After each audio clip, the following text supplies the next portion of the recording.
Ty Man, and as most of you probably know, because I've repeated it like 3 times now, my project is to make a video game, which flows really, really nice and evenly into a career in the games industry. So, what do you need if you're in the games industry? Well, do you have any interest in art, programming, design, or marketing? Then you can probably find a job in the games industry. It's huge, multifaceted. There's like hundreds of artists for every game, hundreds of programmers for every game. You need everyone you can get.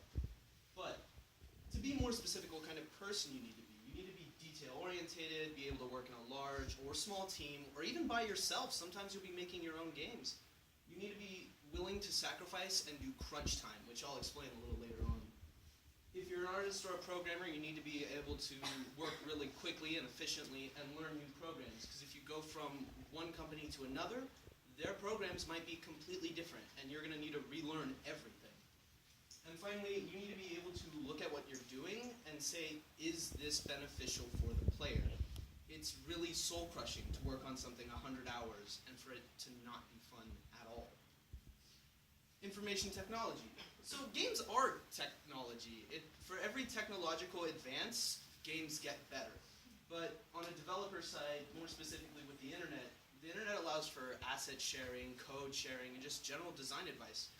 Personal example, I thought I'd have to write hundreds of lines of code to get a pixel to jump, but the program I'm using just has that in a library already for me to use, so I can just copy-paste it. And it's recommended that I copy-paste it. It cuts hundreds of hours off my project. Education. So formal education in the games industry is not entirely needed, but is recommended. And what I mean by that is there's a lot of place where you can hit the ground floor. You can go into testing, which is horrible, sit in a room for 12 hours a day in the dark, writing bug reports. Go into independent development, make games yourself, be professionally poor. Or you can take the normal route and just go college to large publisher, developer, or whatever. Employment trends. So the future's already looking bright for a huge industry. According to the Bureau of Labor Statistics, between 2010 and 2018, the industry will have grown by 29%, and that's kind of because of phones. And you want a game on your phone, and there's hundreds of phones out there, so there's going to be thousands of games. Organizations in the game industry. So there's not many I haven't talked about. Usually it's between developers and publishers, like these 3 right here. And publishers are the people who pay for the development of the game, they pay for the advertising, and they pay for the shelf space. But there is a big lack of unions, which is a problem. So earlier I mentioned crunch time, which is 12 to 14-hour work days for months on end, so little Jimmy can get Call of Duty on Christmas Day like he wants.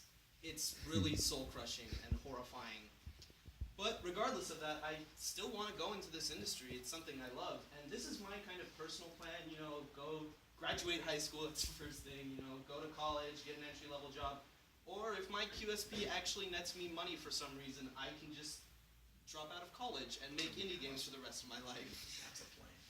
So that's pretty much my plan and my speech. So thank you for listening.